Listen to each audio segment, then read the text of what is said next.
Hello again. So this is the image I'm working on, and today I'm gonna show you, like I said on the video before, around the stitching, how it's done and what it actually does. So I'm gonna lower a bit the volume. Yeah, so first and foremost, a bit of overview. What's this platform? This is Google Colabs. There's the free version and there's the paid versions, which is the Pro at 10 euros per month, and there is the Google Pro Plus, the one I use, which is 50 euros per month, So the difference between one and the other is the usage of GPUs. Between the unpaid and the 10 euros per month, which is the Pro, I don't think there's much difference. And the thing is that it kicks you out. Sometimes if you're not present with it, it gives you these captcha thingy where you need to say I'm not a robot, and if you don't do that after a couple of minutes, it kicks you out.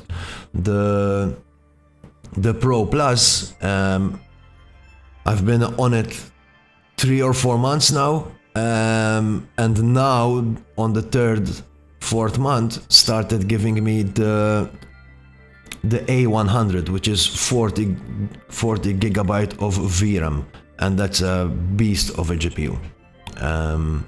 Again, it's not guaranteed that it gives it to me. And another thing is that 2 days ago they just updated the terms and conditions, so the payment systems, I don't know what they're coming up with. They said they're issuing some more information in the coming days, so we'll see.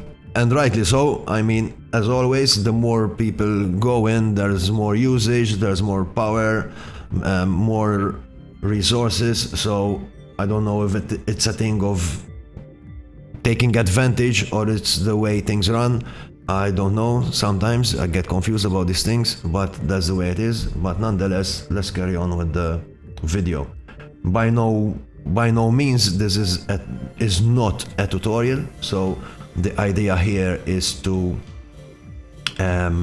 show a bit the process behind the Arthetype collection that we're launching on the 9th of October 2022, live either on OpenSea or Foundation. I'm still juggling between one and the other, because I'm realizing that OpenSea is more for PFP stuff, and the one-of-one arts, it's more palatable on Foundation, which this collection has a bit of both, hence why I'm still juggling and taking some feedback from people that I know and that I trust. So let's go in the beginning of the process. That's where it starts.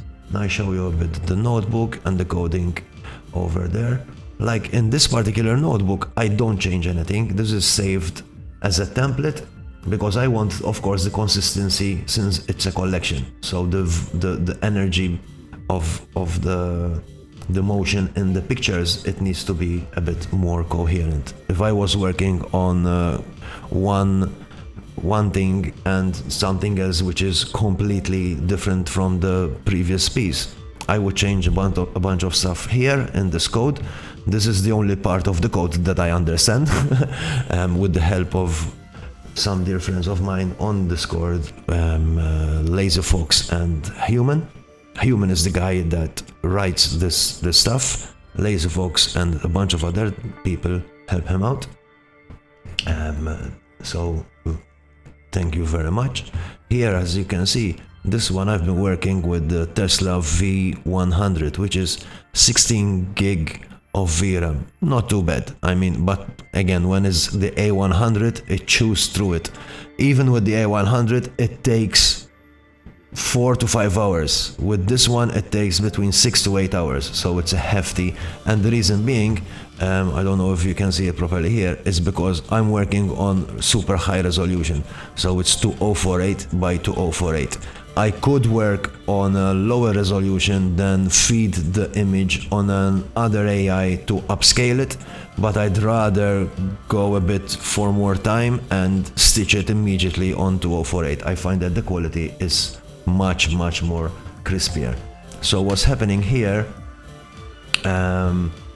this notebook works, it takes 512 pixels by 512 pixels image.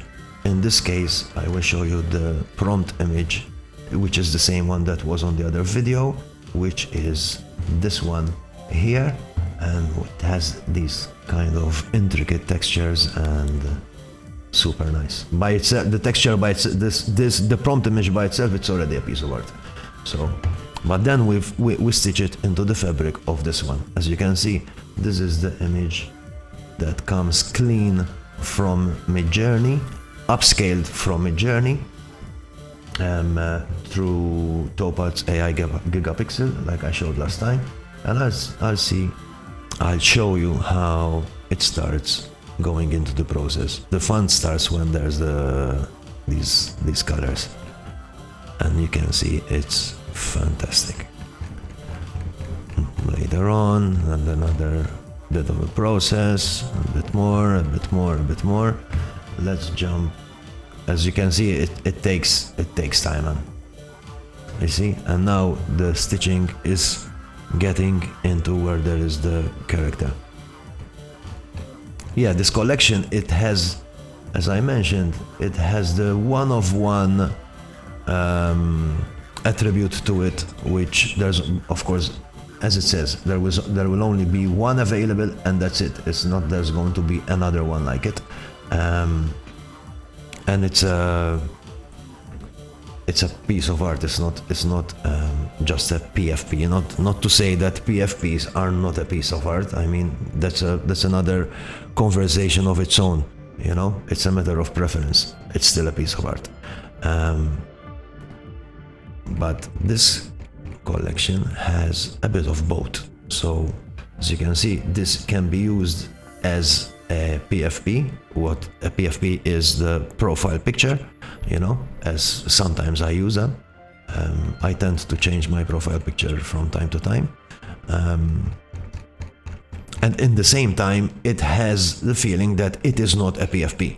So with that idea, we're widening a bit the spectrum of accessibility. Besides that, there is the utility side of it. Now this, you see, this part is being stitched over here. The eye, you see, over there. When there's particular features of the character, you can identify what it's exactly doing. So yeah, let's jump down the process and I show you this, so we don't take so long. As you can see, there's a lot of stitching going on, hence why it takes a lot of time. What it does actually, it brings it down to one full run, and then it makes another one where it gels a bit more the diffusion of the texture. Once I have this, like I showed you from the other video, I tend to do things upside down, so I excuse myself if it confuses you. This is the same process that we showed on the other video. We have the init image. Alright, this is the stitched image, this is the init image. They're composite on top of each other. This time I put a bit of brightness because I want to accentuate certain parts of it. Then there's the other stitched image with masks. There's the color correction. This one is merged. Then I start enhancing a bit the detail.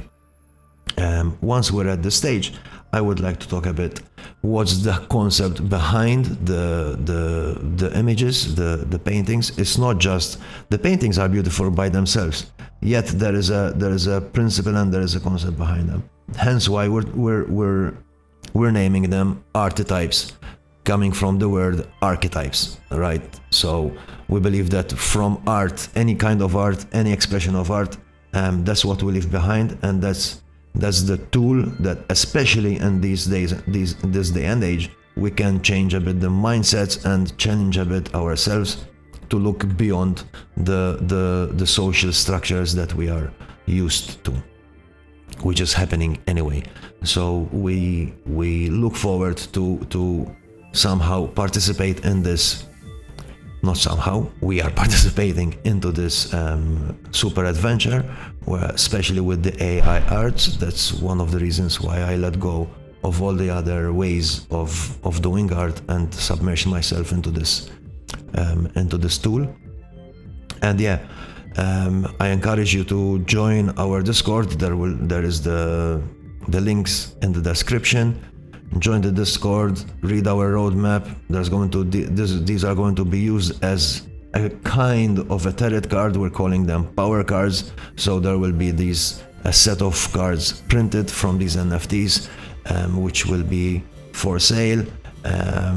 You can use them for motivation, to power up your day. Every character has a story with it that has a representation of powers and attributes that it brings with it. So we'll do a proper video for that once I have the prototype of the cards printed in my hands, which hopefully it will be soon, or sooner than later. Of course, it will happen after we launch the first phase of the project on the 9th of October.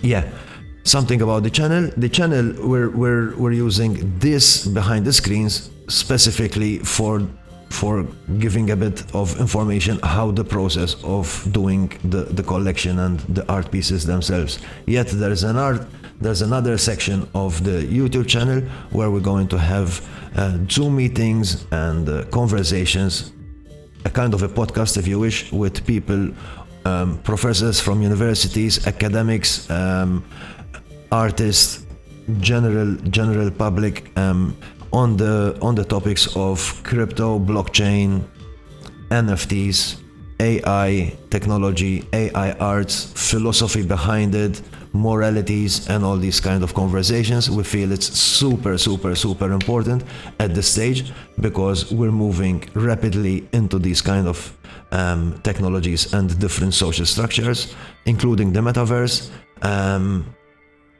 So the more we discuss and the more we bring in, we widen the spectrum of the conversation, the more we can learn from each other, the more the conversation gets interesting, the more other people get engaged.